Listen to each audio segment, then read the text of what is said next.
Being a landlord in 2024 kind of sucks. Another 30% of landlords are considering leaving. I've known landlords that are eating out of food banks because they can't afford to eat in this country. Flights, travel, everything's gone up. House prices have doubled.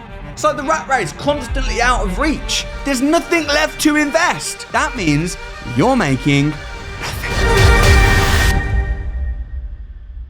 What's up, my name's Samuel Leeds, and for the last 7 years I've been doing YouTube videos talking about how to become a property investor and how to become a landlord in the United Kingdom. However, being a landlord in 2024, thanks to the government, thanks to the economy, right now kind of sucks. And there's 5 reasons why landlordism just doesn't work anymore. Landlords may give up and sell up. Another 30% of landlords are considering leaving the rental market. Landlords are selling their portfolios en masse, and people that are wanting to become property investors and wanting to get into the buy-to-let private rented sector are struggling. And there's 5 reasons why. And in this video, I'm going to share with you why it doesn't pay to be a landlord anymore.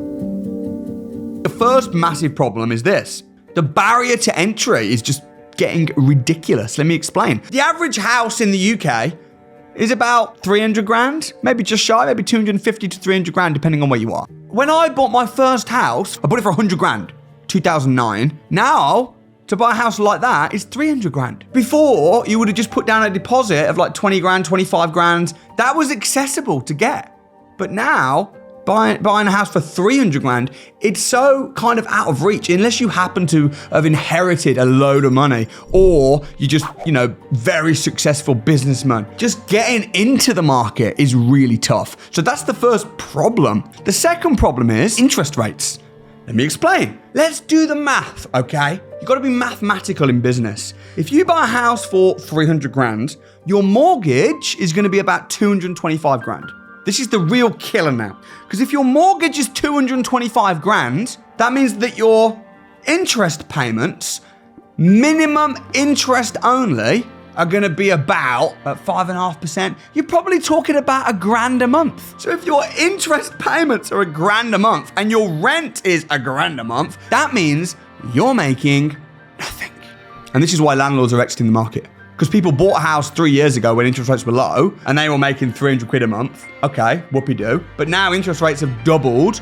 Now they're making nothing or sometimes even minus. And that doesn't take into the account costs of repairs, maintenance, management, void periods, insurance. To make a deal stack, this is the biggest problem in 2024. To buy a house and rent it out and make money is near impossible as a buy-to-let landlord now. The third reason is very tough to become a landlord for a normal person. Everything's gone up, right? Houses have gone up, interest rates have gone up, the cost of food has gone up, flights, travel, everything's gone up, like a lot. Flight prices have gone up by 300% in the last 18 months. Crumpets and baked beans have gone up by over 100% in the last 18 months. So everything's doubling, tripling, petrol, energy prices, everything's been going up the last few years. That's why we're in a cost of living crisis. What hasn't gone up?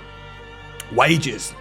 Wages have barely budged. So the fact that wages are still quite low, I mean, the average salary in the UK is around £30,000 a year, and that's not take-home, that's gross. Once you've paid your national insurance and you pay away tax, you might be left with, 25 grand, couple grand a month. So if the average person's got 2 grand a month and they've got to live, their rent's going to be £1 grand. Their food, their bills, there's nothing left to invest. How many years is it going to take to just save up a deposit on a house? If you're buying a house for 300 grand, to keep the math simple, that's 75 grand. If you're saving a few £100 a month, it's going to be 10 years. And then by the time you finally save the deposit, the house prices have doubled.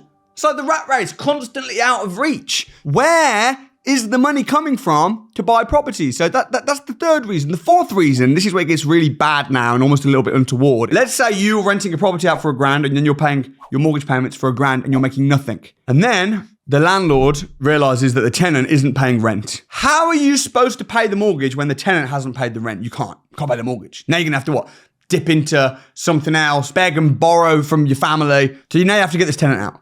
But you can't get the tenant out because they just announced said that they're scrapping Section 21. Section 21 notice was a way that you could evict tenants out of your property without having to go to court, because the courts are backlogged. Going to court is a nightmare. So now they've scrapped or are scrapping Section 21. That means that now if you want to get rid of a tenant, you're going to need to serve a Section 8 on them, which means that you're going to have to go to court, which takes months.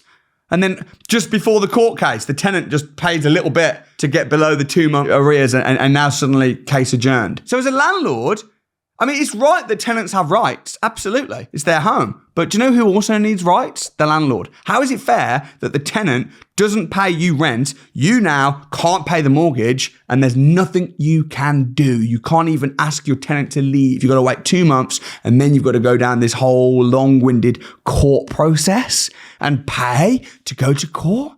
It's absolutely ridiculous. And this is why there's a mass exodus of landlords in the UK. Of course, landlords are exiting the market.